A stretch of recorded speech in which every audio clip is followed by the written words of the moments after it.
The Galactic Empire spanned over 2,000 star systems, a dominion built not on peace or trade, but on cold efficiency and brute conquest. Its fleets carved paths through nebulae like scalpels through soft tissue. Species fell. Cultures were cataloged, dissected, and erased. Resistance was a statistic. Compliance was engineered. Fear was currency.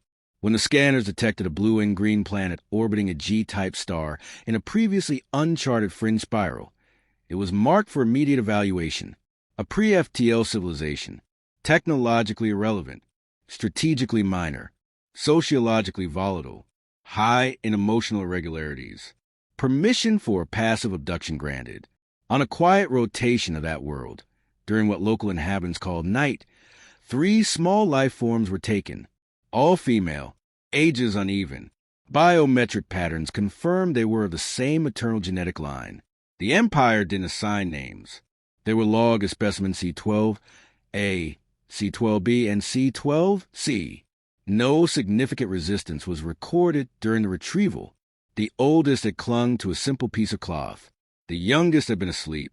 The middle one had stared directly into the visor of the retrieval officer, unblinking. They were transported aboard Station Virexis 8, a research platform orbiting the black star Grytau. The station specialized in behavioral classification and compatibility analysis. The 3 girls were placed in separate containment units, under low-stimulation observation. The youngest hummed. The middle one sat cross-legged. The eldest requested water. They did not cry. They did not beg. They did not break. Empire protocol mandated a preliminary stress-resilience scan. The results triggered a minor anomaly report. The readings showed elevated neurological elasticity. Analysts dismissed it as a species-wide quirk. Human emotional range had already been flagged as erratic, internally inconsistent, impulsive, fragile. However, continued observation raised further inconsistencies. The girls didn't react to temporal isolation the way other young species did. They engaged in imagined play. They communicated using coded gestures the systems hadn't been programmed to decipher. They laughed, not the strained, fear-coded reaction common in captives. This laughter was genuine. They found amusement in emptiness. One technician recorded the audio of their interactions. It was archived for analysis, then quietly removed from circulation after 2 officers suffered sleep disruption. The second one severed his own auditory nerves during REM phase. The matter was sealed. The term used by the girls for their missing guardian figure, Mama, was translated as a generic parental tag, but a deeper scan revealed layered references to something older, a name that didn't align with standard maternal nomenclature. Baba Yaga, interpreted as a mythic construct, an earth folktale, unworthy of military concern. The girls were assumed to be orphaned, their behavior attributed to trauma-induced resilience. Case closed. 12 rotations after arrival. Station Virexis 8 recorded its first critical anomaly. Sector 4 power grid failed. No cause identified. No physical damage. Internal engineering bot sent to investigate returned without memory logs. One bot emitted a repeated audio loop. 3 knocks, then silence. Maintenance flagged it as corrupted code. Wiped and reprogrammed. No action taken. 3 days later, a crew member went missing. Karcha, Security Auxiliary. Last seen during routine patrol near the human containment wing. His station passkey was found melted into the floor. No heat damage recorded. No signs of struggle. No biological remains. Surveillance footage corrupted in a 6-minute window. Audio system picked up low-frequency vibrations, later isolated and interpreted as breathing. The girls remained undisturbed. They had drawn shapes on the transparent containment barrier using condensation. One of them resembled a hut with legs. The others were abstract, circular, concentric. Analysts found no meaningful pattern. None correlated the images with pre-contact Earth mythology. Other species aboard Virexis 8 began reacting. The Trelithai interpreter, a biosentient archivist over 900 years old, convulsed during a briefing session. Before its neural lattice collapsed, it whispered, "The Crone walks again." Its handlers assumed neural degradation. Another non-verified myth. Another discarded relic. The phrase was redacted from official logs. Meanwhile, the girls grew calmer. Their vitals became more stable. Rest cycles normalized. The youngest began singing.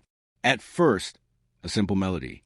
Then harmonics layered atop each other, out of range for the Empire's standard monitoring equipment. One engineer rerouted auxiliary feeds to a personal channel to listen uninterrupted. He suffered a nervous collapse and began constructing a small wooden structure in his quarters using food trays and fibers from his uniform. He gouged his own eyes before being restrained. His last words, "She's already here." Internal command ordered further isolation. The girls were moved to a reinforced holding quadrant. The systems failed within 2 hours. One containment field inverted. The guards posted outside reported seeing branches growing from the walls. Investigation teams found nothing. No logs, no flora, no hallucination triggers. Just whispers. The word mama, repeated 47 times across 5 independent system nodes, even though none were connected to audio recording.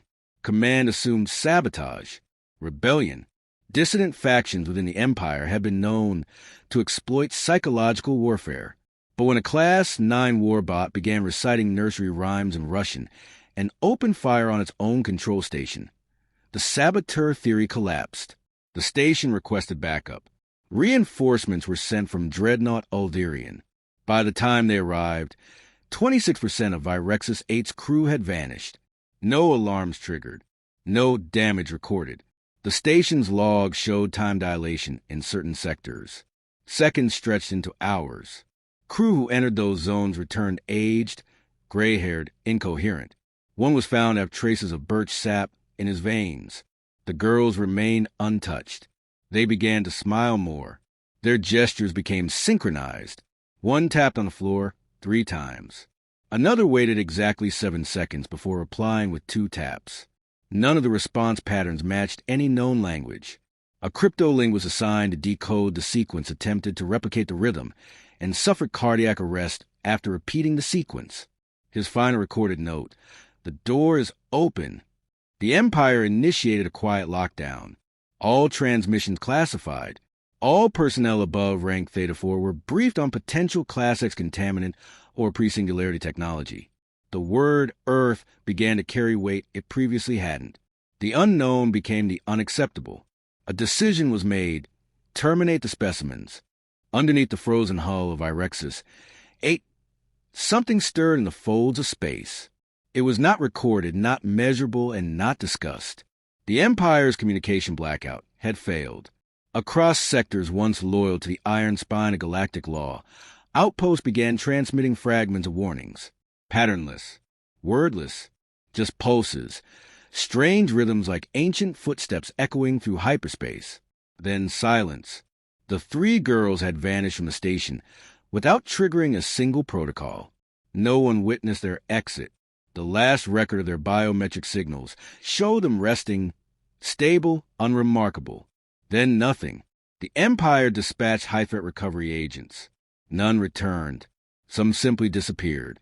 Others were recovered weeks later, wandering aimlessly in derelict mining colonies, covered in frost, babbling in tongues unknown to their species.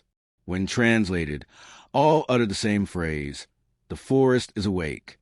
The Empire summoned its internal archives, scouring linguistic anomalies. A single analyst connected the phrase to old Earth myths. Baba Yaga. The term had been dismissed, sanitized, forgotten. But now it returned, whispered between frightened crewmen, scratched into hulls of ships by their own captains, scrawled in data logs that should have been secure. Every mention came with a drop in temperature. Every recollection with a missing crew member. The High Intelligence Directive convened to discuss anomalies. They reviewed the collapse of Irexus 8, the inexplicable decay of 3 nearby star fortresses, and the unconfirmed presence of a non-registered vessel moving through their core space. No size, no origin, no engine signature.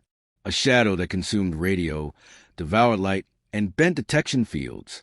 It moved with intention. And in its wake, only one pattern remained. Human children were gone, and Baba Yaga followed. Empire Command refused to believe in ghosts, so they sent a fleet. 5 dreadnoughts, 7 carriers, full escort, and planet killer authorization. Their orders: seek and erase any threat related to the anomaly. Within a day, the fleet lost contact. Within 2, all ships returned. But empty, not destroyed, not damaged, pristine, untouched, and devoid of all life. Autopsies on recovered logs showed the final recordings included laughter. Not screams, not combat, just laughter. High-pitched, childlike. At first, these were dismissed as psychological warfare, sabotage, internal collapse. Then another pattern emerged. Across multiple sectors, old threats, long dormant, began to stir. Terran artifacts believed neutralized reactivated. Echoes of Earth-based warfare strategies, never uploaded to galactic networks, began surfacing in battles across far-flung territories. Stealth incursions, environmental subversion, use of irrational fear as a tactical weapon, psychological pressure points, ghost warfare. The Empire traced these techniques to Earth's oldest military black programs, once believed lost. Only one individual had survived those trials, and she had disappeared decades ago. They'd call her a ghost even then. Baba Yaga was never an official designation. It was whispered, a myth among warriors, a specter of asymmetric war. One woman, unrecorded, unnamed, had dismantled an entire empire's naval command during the Terran collapse. She'd vanished after the Earth Betrayal Accords. No trace, no death certificate, just a warning. If she returns, do not follow. The girls she left behind had been thought insignificant. They were miscalculated as soft, pliable, unaware. But they had been raised in her shadow. They had not cried in captivity, because they were not alone. She had taught them not to fight, but to wait, to listen, to endure, because when they were taken, she would follow. And when she arrived, nothing would stop her. Reports across the outer rim began describing identical phenomena. Isolated outposts engulfed in unseasonal blizzards. Communications overwritten by lullabies and archaic Russian dialects. Engineers waking up with carvings of trees and bones on their walls. Crew found with their teeth replaced by birch bark. Ships navigating their own paths toward dead sectors. Entire worlds reporting that the stars had changed positions, but only for them. One admiral authorized the use of temporal weapons, assuming this was a causality breach. The result was catastrophic. The weapon fired backward, not in time, but in reality. The admiral's ship found itself orbiting an Earth that should not exist, populated by shadows with hollow faces. Screams from that crew were heard in real space, across 5 parsecs, before being cut off midward. The last clear sound, footsteps on wood, a minor species, once assimilated into the Empire, broke silence. They were ancient and had survived the first contact with humanity. They had no military, no ships, just memories. When asked, they offered a warning. Baba Yaga is not human. She is what happens when humanity is wronged and left to its own myths. She is not a soldier. She is not a weapon. She is what humanity becomes when it remembers what was taken and has nothing left to lose. The Empire increased its focus on Earth. Surveillance confirmed the planet remained largely unaware. Humans lived as if nothing had changed. But the area from which the girls had been taken, a forested region once associated with old-world folklore, now showed signs of quantum distortion. Trees grew in fractal patterns. Weather patterns moved in reverse. Satellites malfunctioned when passing overhead. Some reported seeing a structure moving through the woods on legs, impossible legs, like those of an insect or bird. The structure never stayed in one place. The thermal readings were inconsistent. Inside, no life signs. Yet always, the sound of rocking chairs and wind chimes. 3 Terran ambassadors stationed at Galactic Diplomatic Corps went dark. They were recovered days later, suspended in orbit over their own station, asleep in perfect fetal positions, wrapped in woven grass. Each had a single phrase carved into their skin: "Don't touch the children." The Empire issued a red quiet protocol, the highest level containment. Any human contact was to be minimal, observation only. Earth was placed under a Level 1 no-touch directive. Enforcement fleets were pulled back. AI constructs assigned to monitor Earth began shutting themselves down. No technical cause found. Just one line in their final system logs. She sees me. One by one, alien species began abandoning human research projects. Contracts were dissolved. Earth's location was purged from databases. The humans themselves noticed nothing. But those who watched from orbit started seeing things that shouldn't be there. Shapes in clouds that tracked satellites. Lights in the ocean that moved against tides. A face forming in the northern snow, visible only through ultraviolet scanning. The face was smiling. Baba Yaga did not speak. She did not threaten. She did not appear. But everywhere the Empire looked, something had shifted. The girls were not her weakness. They were her tether. They were the door through which her legend re-entered the galaxy. And they had grown silent not out of fear, but anticipation. Internal Empire AI attempted to fabricate the girls' identities. Synthetic memories. Simulations. Genetic clones. Each attempt failed. One clone aged 50 years and 5 seconds and died whispering in Old Russian. Another began building a hut out of dust particles and refused to acknowledge its creators.